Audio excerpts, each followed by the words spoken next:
Halo, assalamualaikum warahmatullahi wabarakatuh. Selamat datang kembali di channel saya, teman-teman. Bagaimana tenakannya sekarang? Kali ini saya akan kembali sharing ke kalian seputar murai batu yang mungkin ini bisa jadi bahan referensi untuk teman-teman. Kali ini saya akan coba sharing ke kalian tentang usia murai batu yang cocok untuk ditangkarkan.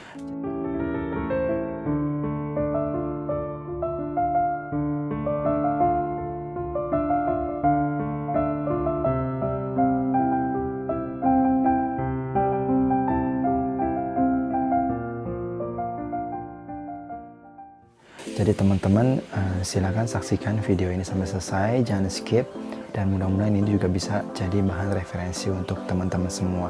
Teman-teman, saya juga mencari bahan referensi dari yang lain juga, saya terapkan dengan pengalaman saya di rumah, dan mudah-mudahan ini juga cocok untuk penangkaran murai batu teman-teman di sana. Nah teman-teman, idealnya murai batu itu dia akan berkembang biak ketika indukannya itu mulai mapan atau cukup usianya untuk berproduksi atau berkembang biak. Nah, sebenarnya di alam liar juga banyak faktor yang mempengaruhi murai batu ini untuk berkembang biak. Ketersediaannya pakan, lalu lingkungan, cuaca, lalu kenyamanan burungnya, kenyamanan situasi kandangnya. Nah, sepasang murai batu itu akan menghasilkan keturunan, dia akan berkembang biak sesuai dengan keinginan kita.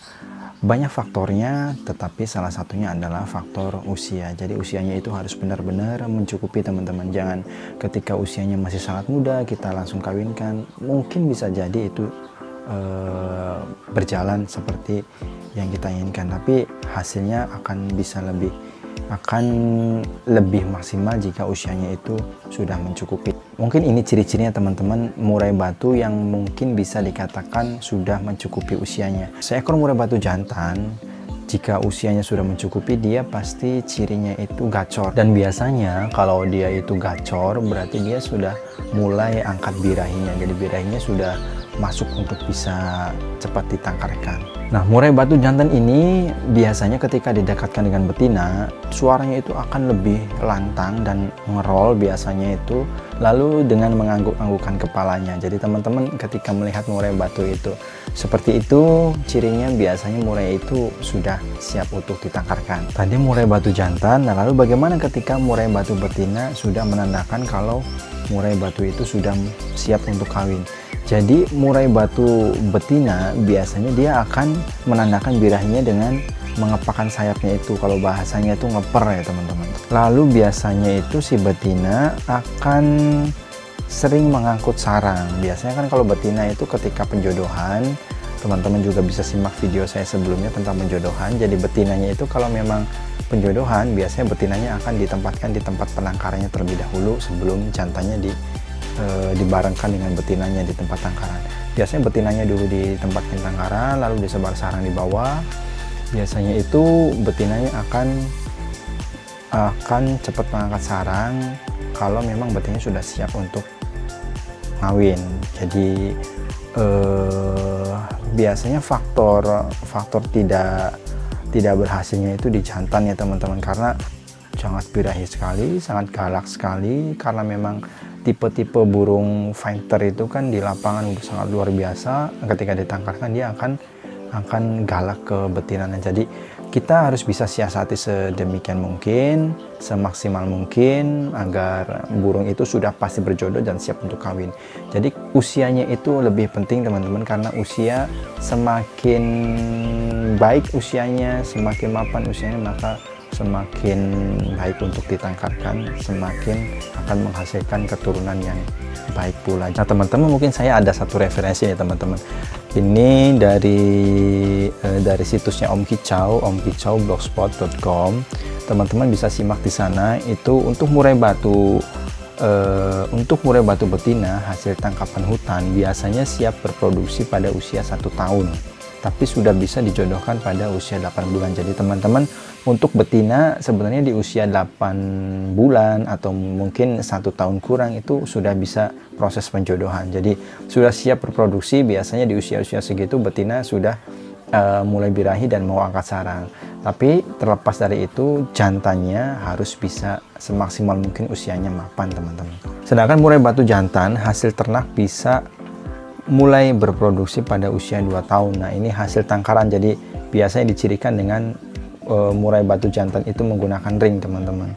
Kalau misalkan murai batu jantan ini hasil ternakan, bisa mulai berproduksi pada usia 2 tahun. Ini dari situs Om Kicau ya, teman-teman. 2 kali mabung atau ngurak, jadi usianya 2 kali mabung, biasanya perkiraan di usia 1,5 tahun lebih. Nah, pada usia tersebut murai batu jantan hasil ternak sudah berani mengawin betinanya, tapi untuk proses penjodohan bisa dilakukan pada usia 1 tahun. Nah, teman-teman, seperti itu. Jadi kalau memang teman-teman buru-buru, jadi sabar dulu dari usia muda lepas rotol, lalu ketika kalian ingin menjodohkan di usia 1 tahun, jantannya sudah mulai bisa dijodohkan. Jadi ketika nanti usia sudah mulai mapan, mulai 2 kali ngurak, bisa langsung ngawin betinanya. Nah, teman-teman, mungkin seperti itu. Saya juga menggunakan referensi dari Om Kicau, lalu saya terapkan juga di penangkaran saya. Teman-teman bisa lihat videonya di video saya sebelum-sebelumnya, bagaimana saya coba untuk menjodohkan burung murai batu, lalu mulai proses produksinya bagaimana. Teman-teman silahkan simak. Lalu mungkin untuk video selanjutnya, teman-teman, saya akan memberikan konsep-konsepnya ke teman-teman. Karena murai batu di rumah saya sisa 3 induk, teman-teman, yang lainnya saya jual karena proses produksinya sudah sangat sering sekali, lebih dari 14-15 kali produksi. Jadi saya ingin mencoba untuk menggunakan induk baru dari hasil tangkaran saya sendiri. Saya sisakan di sini ada 3 induk, teman-teman, tapi yang lagi jalan ini mulai 2 induk mulai penjodohan, dan mudah-mudahan ini hasilnya sesuai harapan saya, teman-teman. Teman-teman, terima kasih. Mungkin video kali ini saya membahas tentang usia murai batu yang cocok untuk ditangkarkan. Nah, untuk selanjutnya saya akan mencari referensi lain dan saya satukan dengan apa yang saya tahu, pengetahuan saya, lalu saya juga akan sandingkan dengan pengalaman saya di rumah. Teman-teman juga bisa saksikan video-video saya sebelumnya tentang bagaimana saya menjodohkan murai batu, bagaimana saya juga ketika memanen murai batu, dan saya juga akan mengkolaborasikan dengan apa yang saya tahu dan pengalaman saya. Juga saya akan mencari referensi lain dari situs-situs yang mungkin bisa dianggap lebih mudah, yang menurut saya lebih bisa dicerna dan bisa diterapkan juga untuk kalian di rumah. Teman-teman, terima kasih. Mungkin ini yang bisa saya sampaikan. Silahkan subscribe, like, dan share kalau memang video ini bermanfaat. Dan terima kasih. Sampai jumpa di video selanjutnya. Assalamualaikum warahmatullahi wabarakatuh.